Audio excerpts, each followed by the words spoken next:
te trouves dans la vidéo de l'atelier numéro 3, l'atelier de révision. Pour accompagner cette vidéo, tu as une fiche de méthode qui s'appelle méthode pour résoudre une équation. Ben voilà, la méthode elle est relativement simple. Une fois que tu auras une équation, la première chose qu'il faudra faire, il faudra absolument réduire et ordonner. Réduire, ça veut dire simplifier les termes au maximum, et ordonner, c'est les mettre dans l'ordre. Donc on aura affaire à des x et des nombres de chaque côté du signe égal. Ensuite, dans un deuxième temps, il pourrait y avoir des fractions. Et s'il y a des fractions, alors il va falloir les supprimer. Et là, il y a une méthode qui est relativement simple, en tout cas techniquement abordable, pour supprimer les fractions. Puis, une fois que tu as supprimé les fractions, tu vas te trouver dans une situation où tu auras quelque chose fois x plus un nombre et quelque chose fois x plus un nombre. C'est-à-dire qu'on va appliquer les règles d'équivalence en cherchant à avoir uniquement x d'un côté et du nombre de l'autre. Et là, je vais essayer de vous expliquer une méthode qui vous permette d'être le plus efficace possible. Voilà un exemple. 3 qui multiplie x moins 1 moins, entre parenthèses, 4x plus 2 cinquièmes égale à, entre parenthèses, 6x plus 3 moins 4 tiers qui multiplie, entre parenthèses, 2x moins 3. Voilà une équation qui contient à peu près toutes les difficultés, c'est-à-dire des parenthèses et des fractions. Donc, dans un premier temps, le premier point, c'est de réduire et ordonner. Alors on prend l'équation et on va donc réduire et ordonner. Alors 3 fois x moins 1, ça donne 3x moins 3. Et ensuite, moins 4x plus 2 cinquièmes, attention c'est un moins devant la parenthèse, donc moins 4x, moins plus 2 cinquièmes, moins 2 cinquièmes. Ensuite, 6x plus 3, la parenthèse est inutile, donc 6x plus 3. Et puis, on a ici, attention, là c'est compliqué parce qu'il y a un moins et il y a des fractions à multiplier. Alors, moins 4 tiers fois 2x. Alors, 4 tiers fois 2x, ça fait 8 tiers x, mais il y en a moins, donc moins 8 tiers x, moins 8 tiers x. Puis ensuite, moins 4 tiers fois moins 3, et ben ça fait moins par moins, plus, donc 4 tiers fois 3, ça fait 12 tiers, donc plus 12 tiers.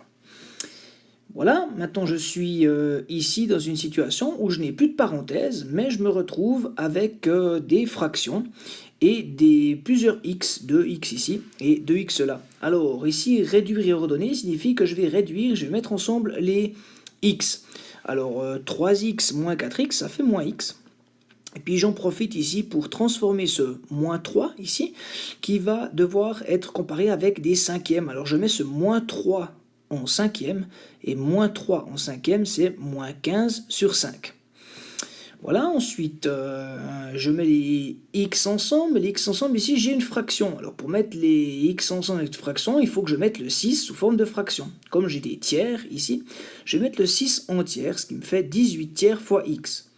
Ensuite, le plus 3, je le laisse, moins 8 tiers x, je le laisse, et le 12 tiers devient 4. Maintenant, je peux mettre ensemble tous les termes. Ici, moins 15 cinquièmes, moins 2 cinquièmes, j'obtiens moins 17 cinquièmes.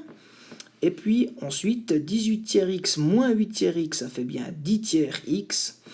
Et plus 3 plus 4 plus 7. Voilà, et là maintenant j'ai une forme finale qui est exactement ce que je veux.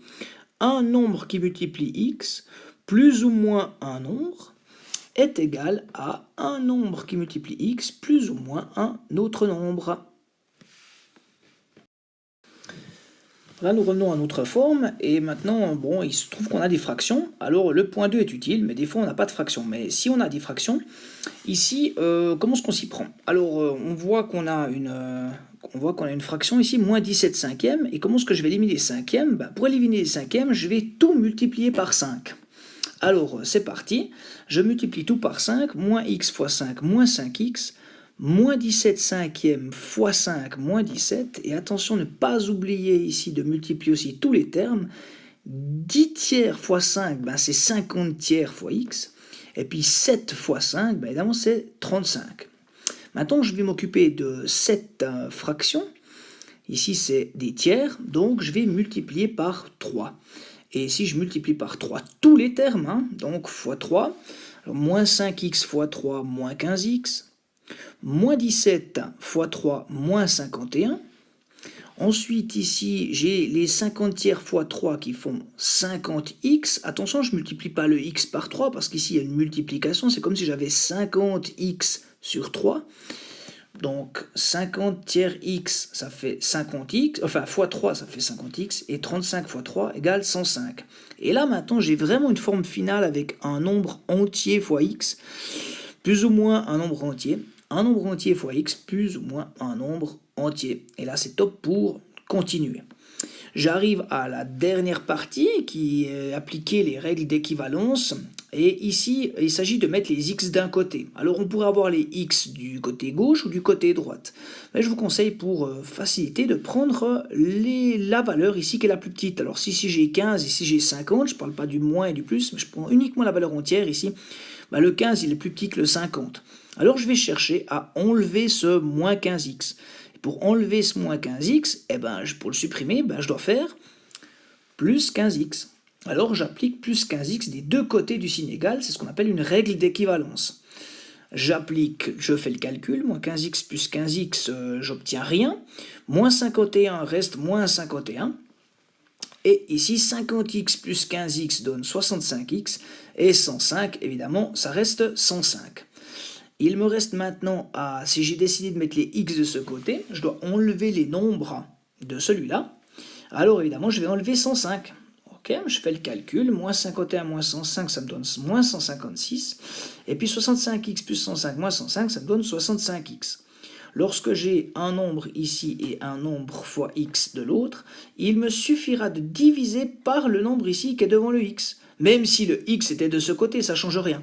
Donc, je vais ici diviser par 65. Attention à ne pas faire moins 65, parce que si on fait moins 65, on n'enlève absolument pas des 65x. On rajouterait moins 65. Donc, c'est bien diviser par 65 qu'il faut faire. Ici, c'est bien diviser par 65.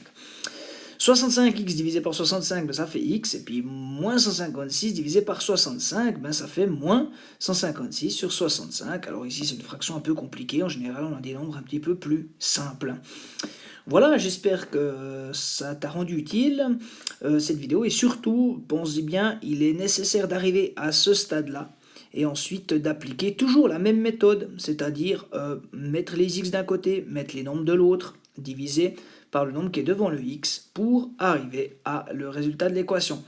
Ça doit être super compris et tu dois pouvoir faire ça très vite.